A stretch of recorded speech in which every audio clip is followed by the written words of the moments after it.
مجھے ہر حال میں اس لڑکی کو اپنی محبت میں گرفتار کرنا تھا، پاگل کرنا تھا کہ میرے بغیر اسے کچھ سوجے ہی نہ۔ بہرحال اس کے گھر سے واپس جاتے ہوئے میں نے اپنا ایک کارڈ اسے دیا۔ میں نے کہا کہ میرا یونیورسٹی میں آخری سیمسٹر ہے، لیکن میں یہاں پر اپنا بزنس بھی کرتا ہوں۔ یوں تو میرا پاکستان میں بھی اچھا خاصا کاروبار ہے، لیکن میں لندن میں بھی سیٹ کر رہا ہوں۔ آپ کو کسی بھی قسم کی ضرورت ہو تو پلیز مجھے اس قابل ضرور سمجھیے گا۔ اس نے مسکرا کر میرا کارڈ پکڑا تھا۔ 3 دن میں اس کی کال کا انتظار کرتا رہا، لیکن اس کی کوئی کال نہیں آئی۔ یونیورسٹی میں بھی دوبارہ اس نے مجھ سے بات کرنے کی کوشش نہیں کی، ایسے جیسے میں کوئی تھا ہی نہیں۔ بس کبھی آمنا سامنا ہوتا تو ایک اسمائل مجھے دے دیتی تھی، لیکن مجھے یہ سلسلہ یہیں تک تو رکھنا نہیں تھا۔ ایک بار یونیورسٹی کی طرف سے ایک بہت بڑا کانسرٹ آرگنائز کیا گیا۔ وہاں پر بہت سے اسٹوڈنٹس نے گانا گانا تھا اور تقریباً یونیورسٹی کے بہت سارے اسٹوڈنٹس اس کانسرٹ میں شامل تھے۔ میں بھی وہاں چلا گیا۔ پارکنگ ایریا میں سب کی گاڑیاں دیکھی۔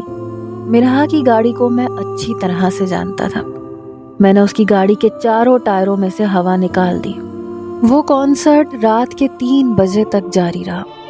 وہاں پر بہت سے ویٹرز موجود تھے جو کہ تمام اسٹوڈنٹس کو جوسز پیش کر رہے تھے۔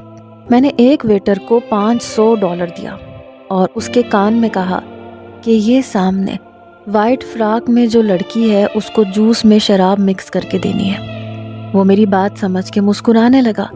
اس نے وہی گلاس مرحا کو دیا۔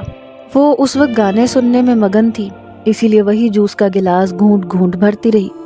میں جانتا تھا کہ کچھ ہی دیر میں وہ اپنے ہوش کھو بیٹھے گی۔ کچھ ہی دیر میں کانسرٹ ختم ہو چکا تھا۔ سبھی لوگ واپسی کی تیاری کر رہے تھے، لیکن اس کا سر چکرانے لگا۔ وہ وہیں کرسی پر بیٹھی رہی۔ اس کی ساری دوستیں جا چکی تھیں۔ کچھ دیر وہ اپنا سر دونوں ہاتھوں سے جکڑ کے بیٹھی رہی۔ اس کے بعد چکراتے سر کے ساتھ وہ لڑکھڑاتے قدموں کے ساتھ ہال سے باہر نکلی۔ لیکن جب پارکنگ ایریا میں آئی تو آدھی سے زیادہ پارکنگ ایریا خالی تھا۔ کچھ لڑکے وہاں موجود تھے۔ میں جانے کی تیاری کر رہا تھا۔ مرحا کی تمام دوستیں جا چکی تھیں۔ وہ اپنی گاڑی میں بیٹھی اور جب گاڑی اسٹارٹ کی تو اس کی گاڑی چلنے کے لائق ہی نہیں تھی، کیونکہ چاروں ٹائروں میں ہوا نہیں تھی۔ میں نے جان بوجھ کے اپنی گاڑی اس کی گاڑی کے بالکل برابر کھڑی کی تھی۔ میں اسی وقت اپنی گاڑی کے اندر بیٹھا اور گاڑی اسٹارٹ کرنے لگا، جبکہ اس کی گاڑی نہیں چل رہی تھی۔ وہ گاڑی سے اتری، چاروں ٹائروں کو دیکھ کر ایک زور سے پاؤں ٹائر پہ مارا۔ کہنے لگی، بلڈی باسٹرڈز، کس نے کیا ہے یہ سب؟ وہ نشے میں جھوم رہی تھی، ٹھیک سے چل بھی نہیں پا رہی تھی۔ شاید پہلی بار شراب کا مزہ چکھا تھا، اس لیے نشہ کچھ زیادہ ہی سر پہ سوار ہو چکا تھا۔ اس وقت اس کی گلابی آنکھیں مجھے ضرور مدہوش کرنے لگی تھیں۔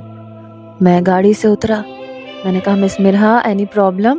کہنے لگی، پتہ نہیں میری گاڑی کو کیا ہو گیا ہے، پتہ نہیں کس نے ہوا نکال دی ہے۔ میں نے کہا، اوہو، یہ تو بہت مشکل ہو گیا، چلیں آئیں میں آپ کو آپ کے گھر چھوڑ دیتا ہوں۔ لیکن آہستہ آہستہ اس کو نشہ زیادہ ہی چھانے لگا تھا۔ وہ بہت لڑکھڑا رہی تھی۔